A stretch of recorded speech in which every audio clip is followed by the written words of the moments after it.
കൃഷി മാസ്റ്ററിൻ്റെ പുതിയൊരു ലക്കത്തിലേക്ക് ഏവർക്കും സ്വാഗതം.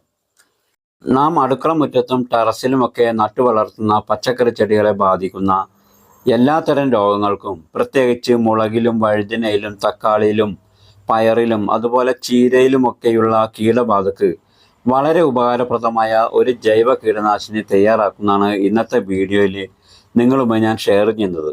ഇത് നമ്മുടെ വീട്ടിൽ വെച്ച് തന്നെ വളരെ ചിലവ് കുറഞ്ഞ രീതിയിൽ തയ്യാറാക്കാൻ പറ്റുന്ന ഒരു ഒറ്റമൂലി തന്നെയാണ്. ഇത് വളരെയധികം ഫലപ്രദമാണെന്ന് ശാസ്ത്രീയമായി തെളിയിക്കപ്പെട്ടിട്ടുള്ളതാണ്. ഇത് ചെടികളുടെ ഇലകളെ ബാധിക്കുന്ന കീടങ്ങളെ മാത്രം അകറ്റാനുള്ളതല്ല, മറിച്ച് ഇലയായാലും തണ്ടായാലും വേരായാലും എല്ലാ തരം രോഗങ്ങൾക്കും ഏറെ ഫലപ്രദമായ ഒന്നാണിത്. അപ്പോൾ അത് എങ്ങനെ ഉണ്ടാക്കാമെന്നും ഏതൊക്കെ സമയത്താണ് അത് ചെടികൾക്ക് പ്രയോഗിക്കേണ്ടതെന്നും നോക്കാം. അതിനുവേണ്ടി നമുക്ക് വേണ്ടത് സോഡാപ്പൊടിയും മഞ്ഞൾപ്പൊടിയുമാണ്. ചെടികളെ ബാധിക്കുന്ന എല്ലാ രോഗങ്ങൾക്കും ഇത് ഉപകാരപ്രദമാണെന്ന് ഒരിക്കലൂടെ ഞാൻ ഓർമ്മപ്പെടുത്തട്ടെ. ആദ്യം തന്നെ ഒരു 2.5 ഗ്രാം സോഡാപ്പൊടി എടുക്കണം.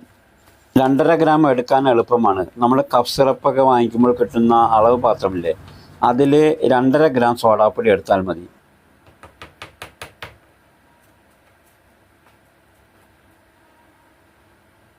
ഇനി അത് ഒരു മഗ്ഗിലേക്ക് ഇട്ട് കൊടുക്കുകയാണ്.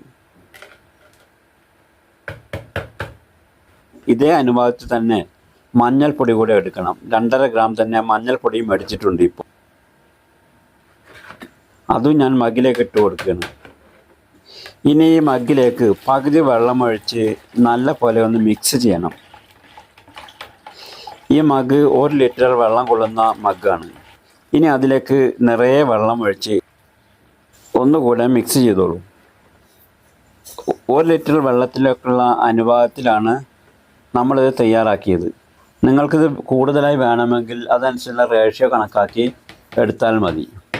ഇനി ഇത് നല്ലപോലെ മിക്സ് ചെയ്ത് ഒരു സ്പ്രെയർ ബോട്ടിലേക്ക് ഒഴിച്ചു കൊടുക്കണം.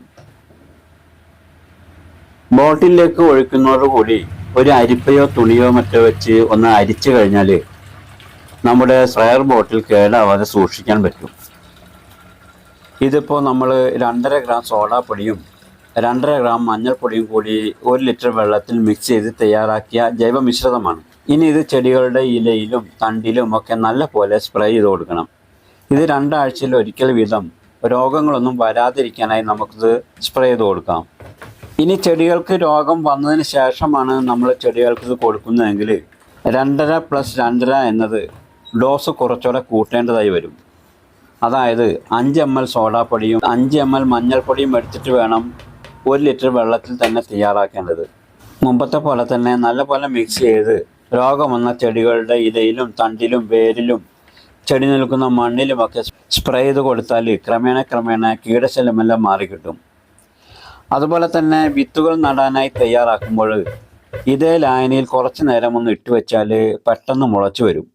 ഇനി നമ്മൾ തൈകൾ പറിച്ച് നടുമ്പോഴും അതിൻ്റെ വേര് ഈ ലായനിയിലൊന്ന് മുക്കി വെച്ച് കഴിഞ്ഞാൽ വാട്ടരോഗങ്ങളൊന്നുമില്ലാതെ കരുത്തായി വളർന്നു വരും. വഴുതിനയുടെ ചെടിയിലൊക്കെ വാട്ടരോഗങ്ങൾ സാധാരണ കണ്ടുവരാറുണ്ട്. ആ ചെടി പാകി മുളപ്പിച്ച് ഇളക്കി നടുന്ന സമയത്ത് ഈ ലായനിയിലൊന്ന് മുക്കി വെച്ചതിന് ശേഷം മാറ്റി നട്ടു കഴിഞ്ഞാൽ വാട്ടരോഗങ്ങളൊന്നുമില്ലാതെ കരുത്തായി വളരും. അപ്പോൾ കൃഷിയിടത്തിലെ സൂഡോമോണസോ ട്രൈക്കോഡർമയും ഒന്നും കരുതിയിട്ടില്ലാത്ത കൃഷി സുഹൃത്തുക്കൾ ഈ ഒരു ജൈവ വളക്കൂട്ട് ഒന്ന് തയ്യാറാക്കി വെച്ചാൽ വളരെ നല്ലതാണ്. ഈ ഒരു കീടനാശിനി വളരെ ഫലപ്രദമായ ഒന്നാണ് എന്ന് അനുഭവത്തിലൂടെ തെളിഞ്ഞതാണ്. അപ്പോൾ ചീരയിലെ ഇലപ്പുള്ളി രോഗം, കുരുമുളകിലെ ദ്രുതവാട്ടം, അതുപോലെ തക്കാളിയിലെ മൂട് ചീയൽ, വേര് ചീയൽ, വഴുതിനയിലെ രോഗങ്ങൾ, അങ്ങനെ ഒട്ടനവധി രോഗങ്ങൾക്ക് ഒരു പ്രതിവിധിയാണ് ഇത്. ഇന്ന് തന്നെ നിങ്ങളും ചിലവ് കുറഞ്ഞ ഈ ഒരു കീടനാശിനി തയ്യാറാക്കി ഉപയോഗിച്ച് നോക്കൂ. വീഡിയോ നിങ്ങൾക്ക് ഉപകാരപ്രദമായെന്ന് കരുതട്ടെ. ഇനി മറ്റൊരു കൃഷി അറിവുമായി വീണ്ടും കാണാം. Okay, thank you.